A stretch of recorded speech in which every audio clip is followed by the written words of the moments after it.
Hello and welcome to this week's episode of the Gestalten podcast, presented to you by Concept House Pathfinder, your number one online resource for the best students and recent graduates for your internships and entry-level positions. My name is Martin Groschwald, and in this episode I am welcoming Alain Lonay, the head of design for Renault in India, and we had a lovely little conversation based around the topic of designing on a budget for markets such as India, but he also worked in Korea for Renault over there. So he had a lot to tell us about the process itself, what you have to do and what you have to understand when you're designing on a budget, how you have to understand the market, and of course, the cultural differences. So enough talking from my side. Enjoy the conversation with Alain, and here we go.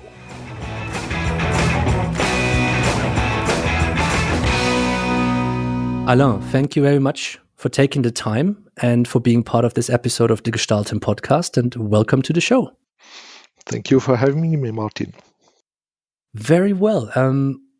I wanted to have a conversation with you because obviously, you're working for Renault, you're based in a studio in Mumbai in India, and there was a topic that came onto my mind, a few weeks ago that I thought I really would like to discuss, and this is designing on a budget, designing for budget cars. And obviously you're working in a market in India, which is heavily crowded by budget cars. I've had a number of conversations with other people in the past that have said India is probably one of the most difficult markets to, succeed as a car manufacturer. So just to jump into that kind of conversation right now, you've been in India for quite a long time in 2020.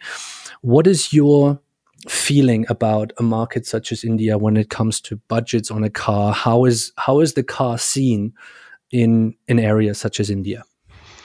Well, the car is very important for Indians. I mean, still aspirational objects. In Europe we are pretty much bored, and the car is has been thing.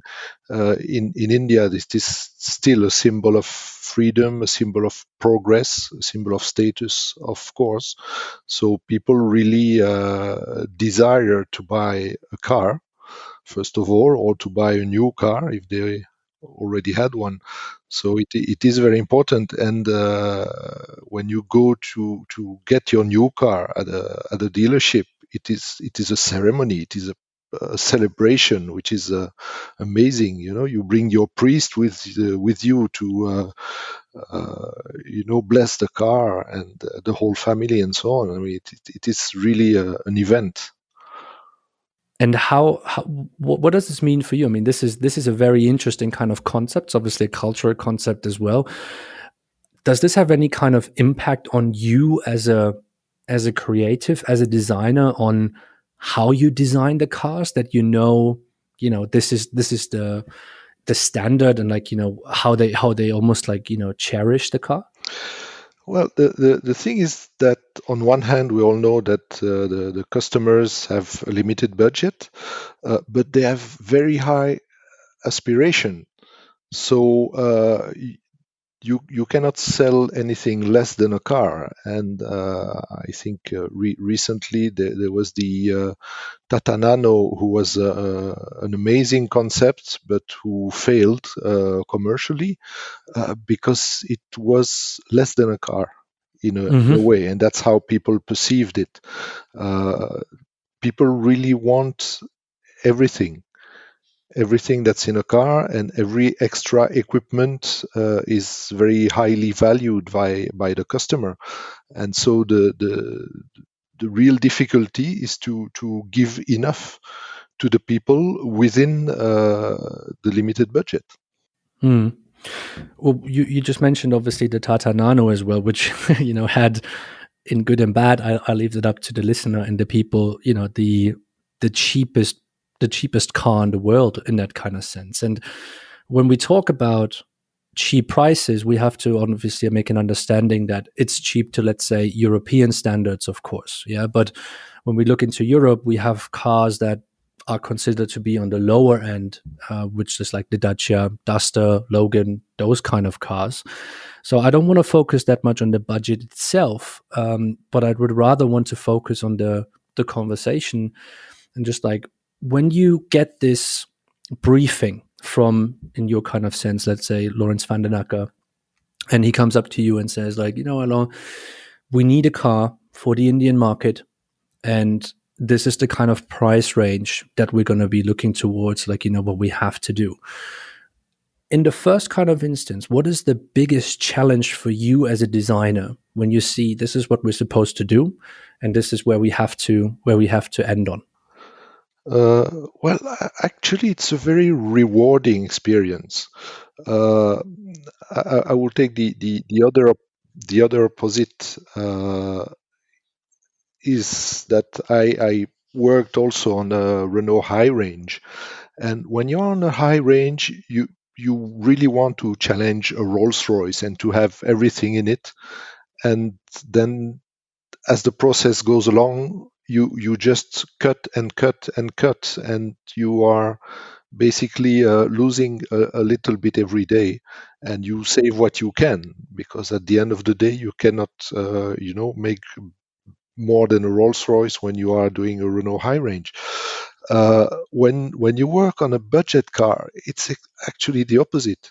I mean, the first Logan design was not even something anybody was looking at. Design was not a sales point, was not an argument. So yeah, my friend Benoit Jacob, he did a fantastic job, but and he was very satisfied for it, but it was not expected from him.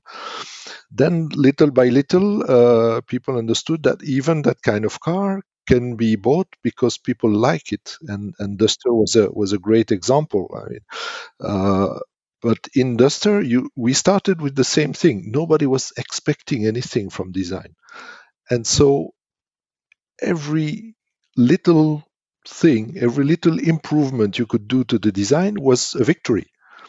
And we went from victory to victory until we got a car that actually people like. They also like the design. So it's a totally different experience. On the high range, you are sort of on a defensive step every day, and in a budget car, you are like on a winning streak every day, and that's a very nice experience actually for a designer.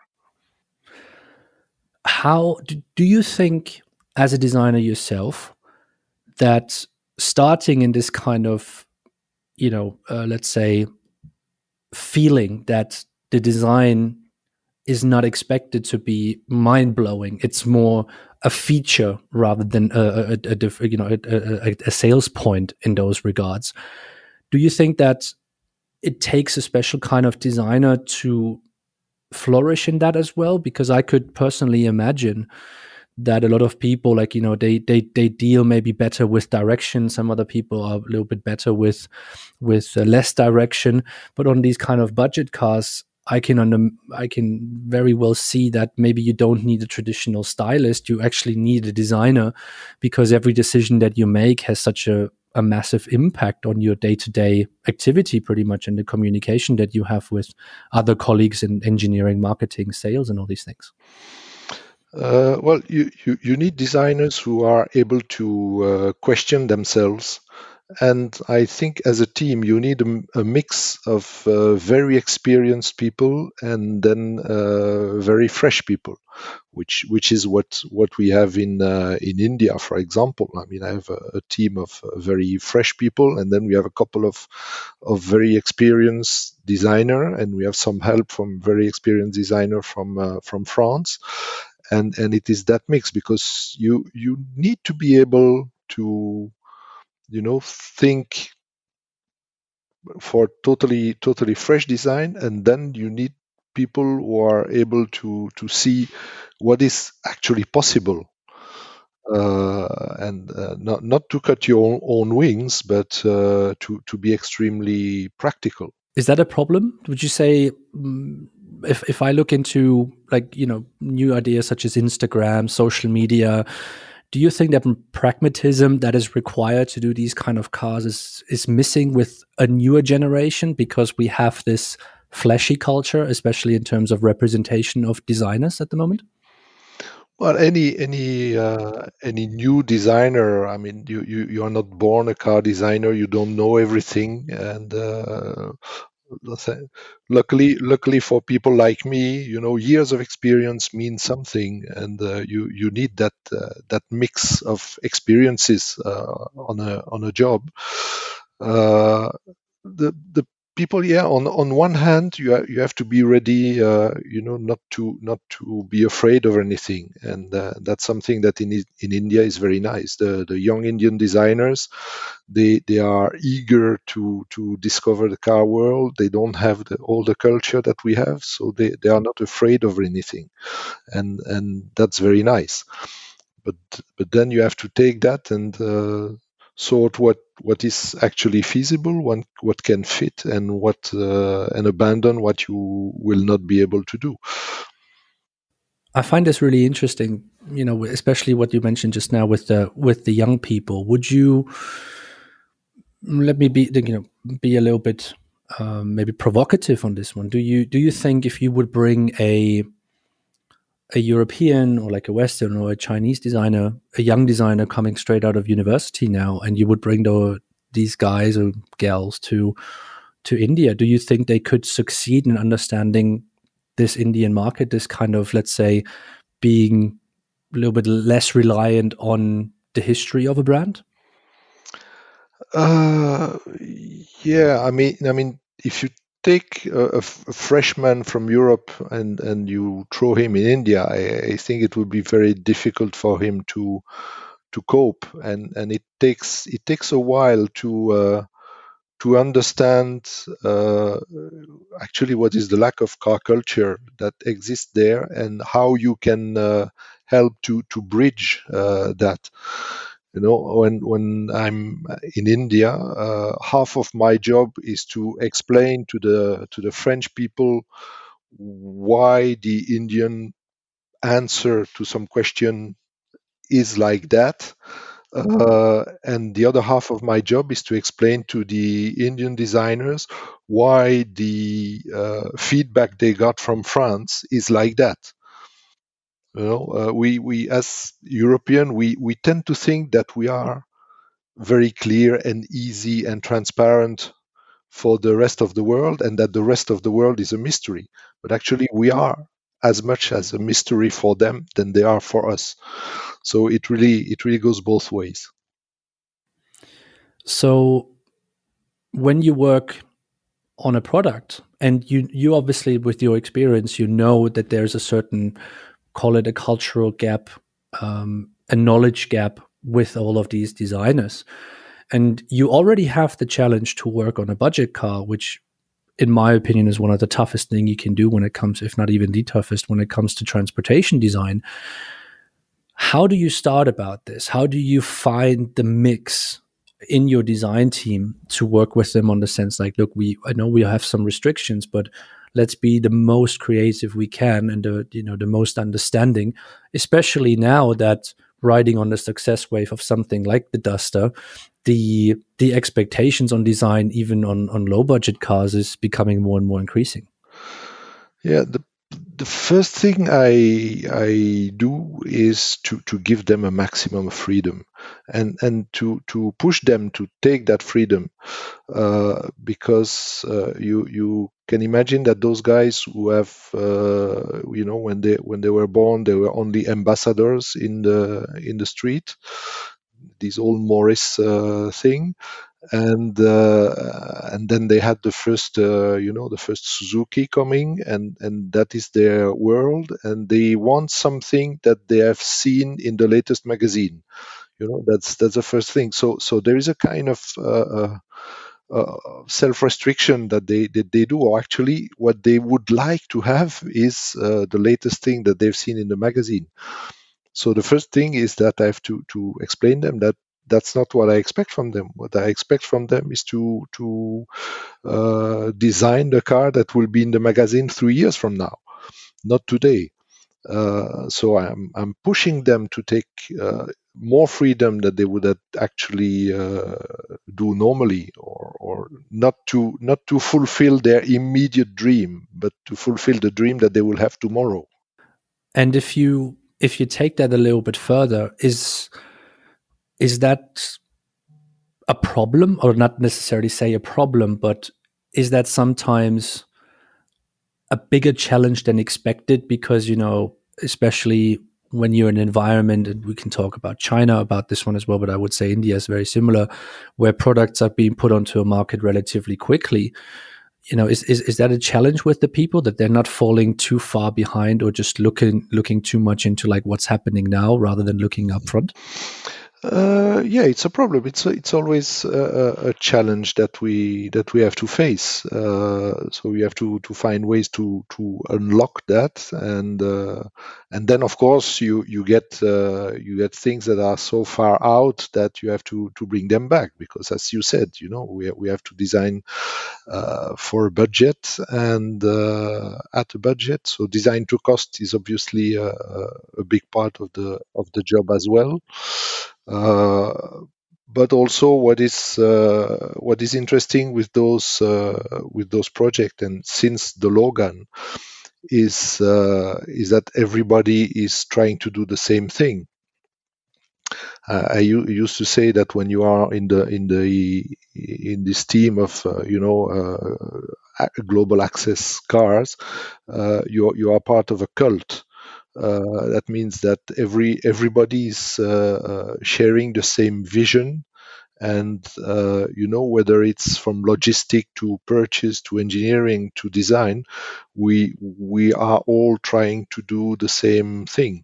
So I'm challenging the engineers because they are too expensive, and they are challenging the designers because they are too expensive, and we are all trying to progress in the same direction. It's interesting that you say, like, on the budget, obviously the teamwork is much more important in in a greater context. Would you say in this kind of budget environment, it's because of people have to come together, in a much tighter way, it's also easier to make decisions? Is it easier to make these decisions to reach a goal? Or would you say, based on your own, past experience also at Renault with like the higher end cars, it's sometimes easier to go into that kind of route? Because I can imagine, if we all work on a budget, then let's get the best thing done for the budget is maybe an easier, level that everybody can agree on, than if you work on, I don't know, like, a high level car. Uh, I would say in general yes. In general yes, because again, the people who are embarking on that experience, they know what they are here for, and again there is that shared vision. And also, we know that if you have to break some rules, eventually you can do it if it's to get the right result. The genius of Mr. Schweitzer when he commissioned the Logan was that not only he wanted that very special kind of car, but he also understood that it to achieve it could not be done by using the usual process, Mhm. and he set it completely different team, completely different way of working to achieve that goal, and that's why they succeeded actually. And how does this new process, or this different kind of thinking, affect the design that you work in every single day?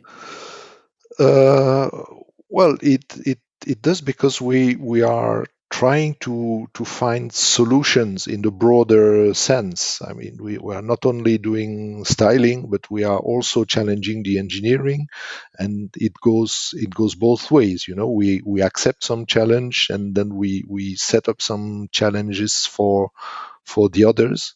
And then again, the team is a team in the broader sense. It embraces all of the areas of the company, and the global vision is shared by everyone.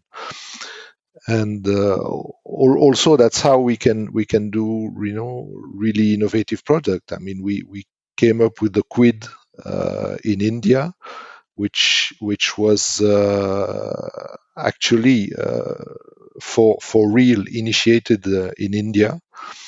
And the basic package of the quid was what you could find uh, on the very small Volkswagen Seat of the time. It was what was like a small urban toolbox, and then it became a small SUV, which was totally unexpected. But that is something that came from the interaction with the young designers in India. I find this interesting that you say this because there's not a lot of stories out there where let's say the design department, especially coming from areas that are, in my opinion, still underrated, such as India. Also, China is part of this as well. Korea, and obviously you have worked in Korea as well. Have stepped up the game quite a bit with, particular, what Kia and Hyundai have been doing. Do you foresee? I mean, obviously India is a massive country. There's a lot of development that's potentially to be happening there, but do you foresee that design ideas that come out of India, because of mega cities, because of space issues and all these kind of things, could have a fundamental impact on what we do over here in Europe? And obviously what you've just mentioned a little bit now is that it already had an impact on the design side from India to Renault in France, of course, as well. But do you think there is this potential coming out of India at the moment that they could have this massive role worldwide or globally? I really believe so, although even they may not know it. I'm following and LinkedIn discussions on the autonomous car subjects, and also the new mobility and everything. And it strikes me that there are so many of those people thinking about the new mobility who actually describe something which is the rickshaw.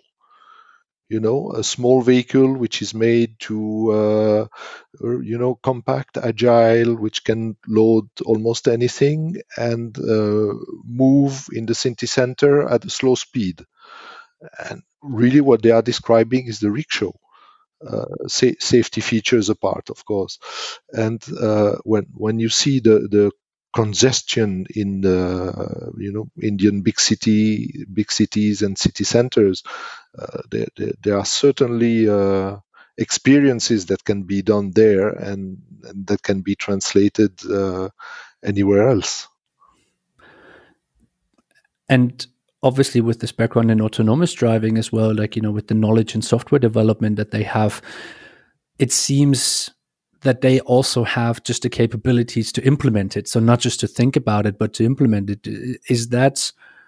Um, is that still a problem, that the implementation maybe costs too much money? Because of course, if you sell a car like the Quid, which I think goes for €3,500 in comparison to, like just as a euro number in that kind of sense, is that what holds it back? That maybe there is no service design that has happened yet, in that sense, that you can you can find a cheap way for the people to use it?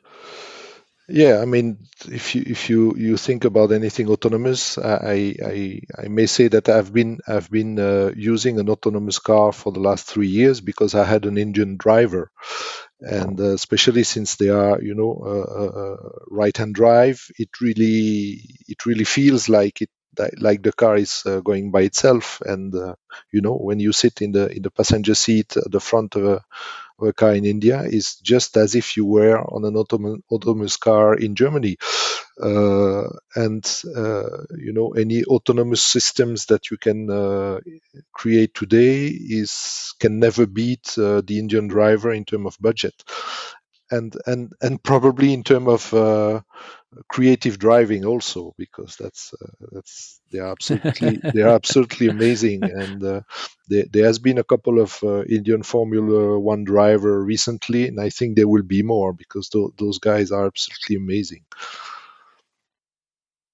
That's fascinating to me because obviously, if you take the idea further with the autonomous cars, you can go all the way back to Rolls Royce and the carriages and horses and all these kind of things. But it's interesting that you mentioned this in India. I mean, does this have an effect on how you run your design department as well? That you say, like, look, we're not just here for a product itself, but with this experience that you have, and putting aside a little bit of the financial factor, but also how you want to push your designer, or maybe how you see the development of the designers that you work with, that they are not just you know creating these physical spaces or these haptical exteriors, but that they need to start thinking about digital content, like service ideas, how these products can be used. Do you see that for you personally there's a transition towards that, or is it still exterior interior and then everybody has their little aisle? Well, yeah, there's still exterior and interior, and that's the way people who like cars think. But yeah, there's nothing that you could do in an autonomous car, for example, that you couldn't do as a passenger today. Why are we on many of those projects which are coming out today and which are deemed futuristic? There are so many things that we can apply immediately for the passenger. We are talking about things which will only change the life of the driver, and yet we are promising so many things. And I'm asking why we couldn't do it already today. And with the specific experience of India, because some of the designers, they are coming from very different horizons. Some are from relatively wealthy family where they have a driver, not the young guy maybe, but at least his father has a driver, and they can think in a totally different way as well, in terms of what's the life in the car. It is something that is very easy to experience firsthand, and the kind of features, or the kind of media interaction and all that you might want, that can certainly also come from there. Do you think that India is underrated when it comes to transportation design, car design? Because what you have just mentioned to me seems like they should actually, in terms of their knowledge, because of this, let's say the autonomous driving that to a certain degree already exists, should actually be on the forefront and maybe should be even more implemented in the day-to-day activity of the main studios that, let's say, you have in France, or the German companies, because Mercedes is in India as well, Hyundai is in India as well. Do you think they underestimate the knowledge and the background information that's already there? Uh, well, probably I must say that the potential is definitely there, but to unleash it is really something else. I mean, even Tata just recently opened a major design center in the UK. Why would they do that? While they are supposed to know so well what is their potential at home. So that's a question. Two years ago in Delhi Motor Show, we presented a show car that was designed by a young design student that we were training, and in that particular Delhi Motor Show, that was the only show car that had been done 100% in India, and none of the even Indian company had any show car made in India. which was quite surprising. So, and that is certainly the consequence of the culture and so on, more than any budget consideration. Coming back to the original topic, Yeah, yeah, but yeah. so potential is there, but to unlock it is quite a task, really. I can imagine. I can imagine. And coming back to this initial starting point of the conversation, which was the budget, of course. I mean, um, I can imagine that compared, budget compared like France, India, maybe even Korea, where you have worked before. India is probably the lowest. So, what do you do? What kind of new technologies do you pick up to be ahead of the curve, and to be maybe more flexible, to really build, or use the budget that you have on the highest level? I would say it almost seems like using clay is probably the most expensive one that you can do. Are you using a lot of digital tools, or how do you run your process to be as efficient as possible, both effectively but also, of course, from a cost perspective? Yeah, definitely the digital development is very important, because as you say, to have a clay shop in India is extremely challenging, because it's a very hot country where electricity is not always working. So you can never be sure that you will have constant temperature during weeks and weeks. So for very practical reason, there are things that we cannot do, or we cannot do too much. But then, okay, knowing that, you create the shortcuts. You do more digital. You do more quick milling, quick models. You interact with Europe as well, of course. But we introduce in our process some like very short modeling job, where we just send the designer to Europe for few weeks, much less than you would take normally, but at least you can really go through sketch modeling very quickly, and then he comes back, he has things sorted out, and you continue in a digital way. So you have to be imaginative also in the process on how you can do things without all the tools. Yeah, yeah.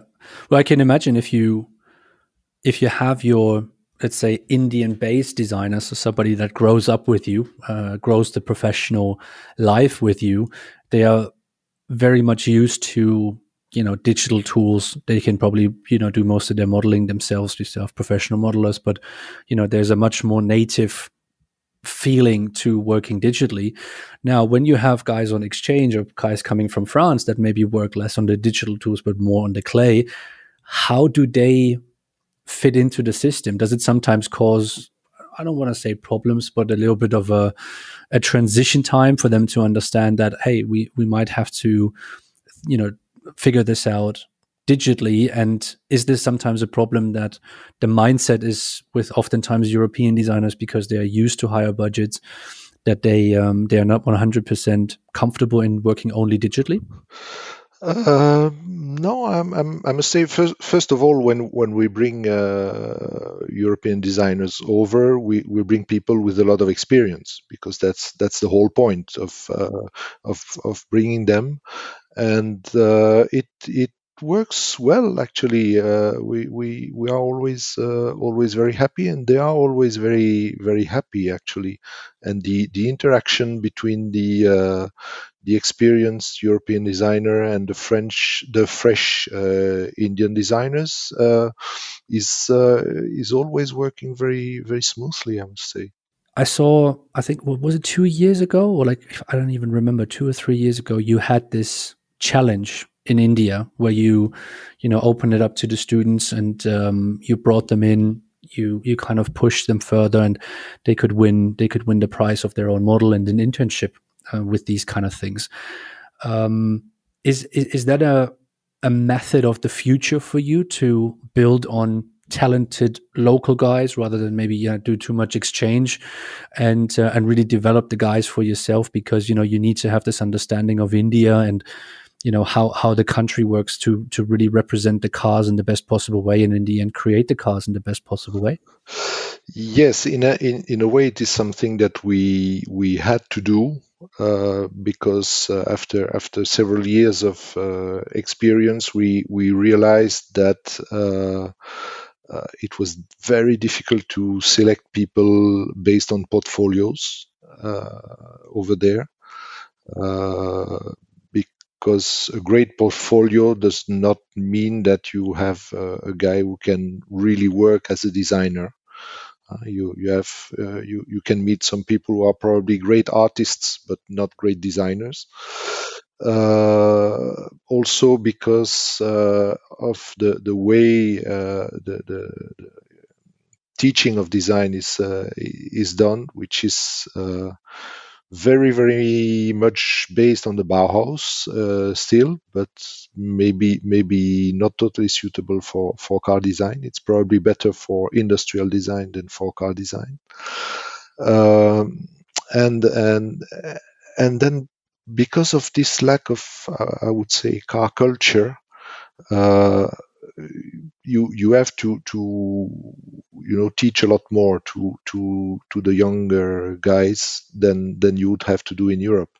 So at the end of the day, we set up that design academy program because that way we could bring in a number of young guys, and we could really test them in a real environment, and we could pick up the best that way, and we were then confident that we could work with them.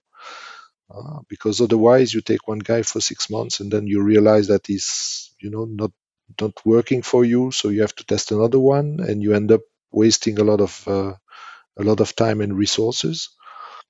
We also spent a lot of resources on this academy program, but at least the guys that went through it, we were really confident that we could employ them. Then let me ask you something that I personally have looked at quite in a bit of detail over the past months, if not even like years and stuff like that. What you have just mentioned is really to understand, like, you're trying to find not necessarily just a stylist, but a designer as a whole, like, somebody who understands that design is much more than just an artistry in that kind of sense. So is this kind of generation that's coming out of the universities right now, and I'm not just talking about India, I'm talking about, let's say, a global direction, more maybe also because of this Instagram culture of the communication oftentimes with car manufacturers, more tending to become more of like an artistry, or like, make it a stylist, and that we are missing this approach of what a designer needs to do nowadays, especially when it comes to budget products, where you need to understand the craft behind design and not just, let's say, the styling behind design. Well, I think the profession as a whole has evolved, and it's a serious job. There's so much inputs. Now, of course, the development time is much shorter, so you have to go to the point. The budget is tighter, so you have to take that into account. And there are so many new things that come into play. I mean, 20 years ago, you were not expected to be working in a multicultural environment and be working with people on a different time scale. That did not happen. That happened only, really since the beginning of this century. So the dimensions in which you are working are every time more and more. So so maybe in this sense, the gap between the kids coming from school and what the professional world is expecting, that gap has maybe increased. Not that the schools are, less good or more artistic than before. I think that they are also evolving with the digital tools and so on. They also have much more to to teach, and the young designers have much more to learn, which is quite difficult. But the design car design world as a whole is much more demanding today than it was even 20 years ago. Yeah, and I think it will continue that way. I mean, if we really look in the general kind of directions, budgets are going to be, made less. We're going to see more and more program oriented budgets rather than, budgets that are being set for entire departments. So it seems a little bit to me that the designer nowadays needs to have almost like an understanding of the budget car for anything that he does. It doesn't matter if it's a hypercar or one off or something like that, but to really understand it's not just our job to have a nice sketch, but we need to also understand the consequences that our sketches, make in terms of an entire process. And I think, in this environment of a budget, it becomes even more relevant because I can imagine you would probably, I mean, obviously in your position as a manager, you can take some things away from them, but you have to send them also to engineering meetings and understand that not every sketch or not every line they draw and like not every arch that they love can be done because of budgets. Yeah, sure.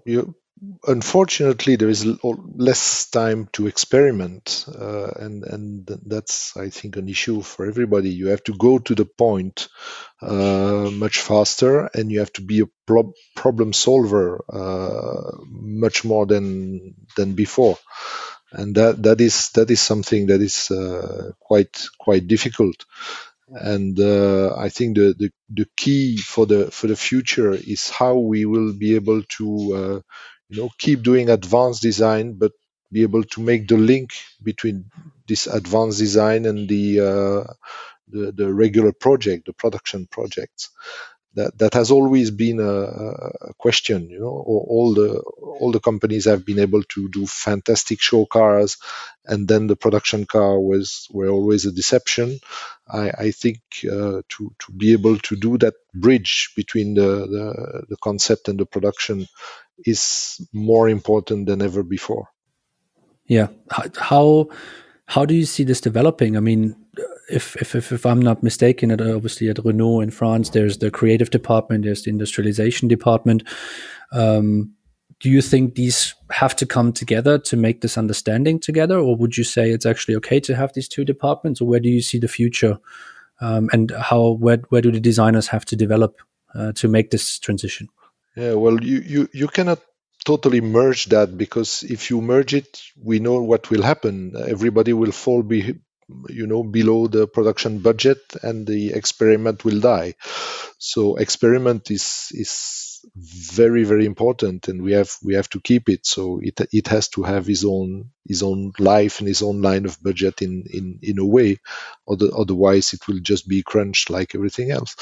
But it is, how you take something and you shovel it into the production line, which is important, because we have always dreamed of off the shelf solution. But then again, we are working on such tight budget and such a speed for production projects, that these off the shelf solution never exist. Or if they have been created, the first thing you discover is that they don't apply to the problem that you have to solve. So that link between advance and production, which has always been something difficult and something important, I think it is becoming more and more important.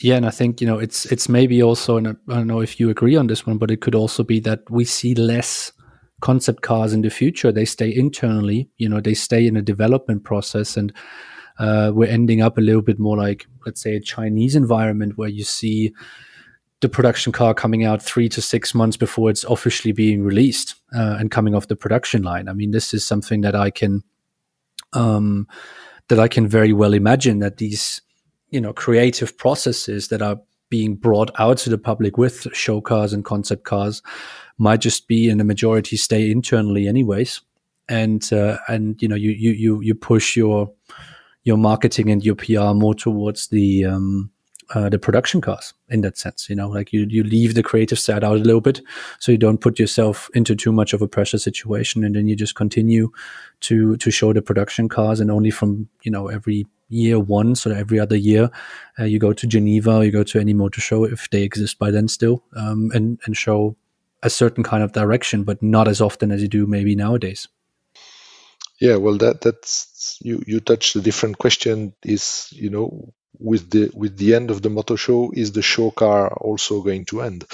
That's that's an interesting question in itself. But definitely some internal studies are necessary, and those internal studies may be totally different from the show car as we know them, because then you can explore ways which are not specifically meant to appeal or to get people to dream, but which maybe are more into self challenge on different questions, and that is something quite different actually, because show cars are at the end of the day they are marketing objects, they are things that are made to blow out the mind of the public, or to attract them, or to make them dream.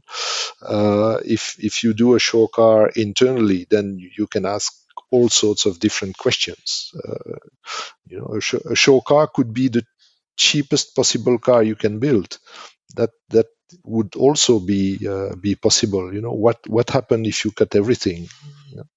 And as I said at the beginning, when is it still a car, and when does it cease to be a car and then not be acceptable anymore? Mm-hmm. I think that's a really nice word and like a really nice phrase to end the conversation. So, Alain, I want to thank you very much for your time and for your insights. It was an absolute pleasure.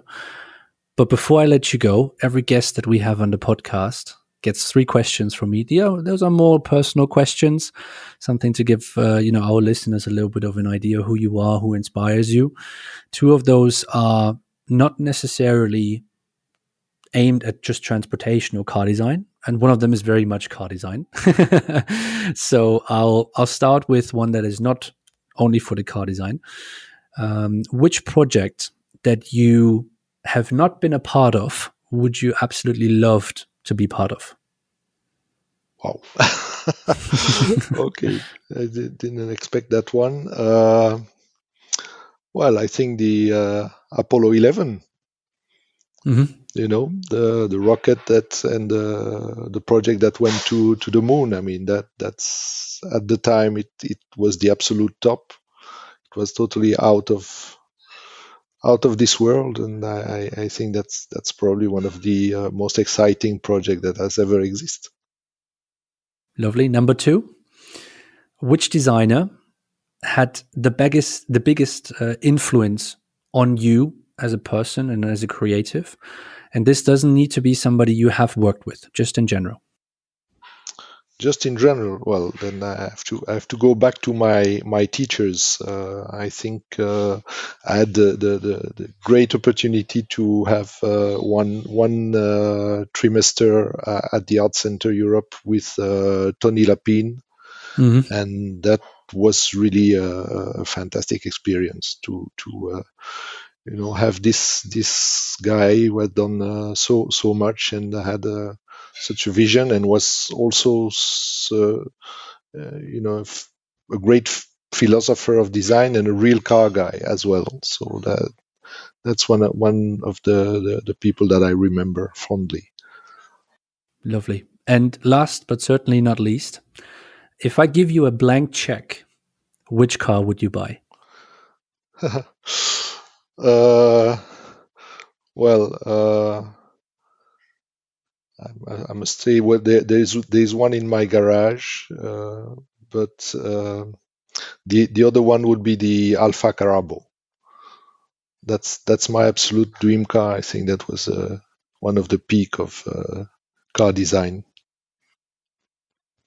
Lovely. Well, you survived the 3 questions. And Thank you. once again, thank you very much, Alain, for taking the time. It was a lovely conversation. You gave us some really cool insights on everything. And so for you, all the best. Of course, we will certainly talk again in the future. And to all of our listeners, thank you very much for listening to yet again another Gestalten episode. And you will hear back from the Gestalten team and the Gestalten podcast very soon with a new episode. Thank you for listening, and goodbye.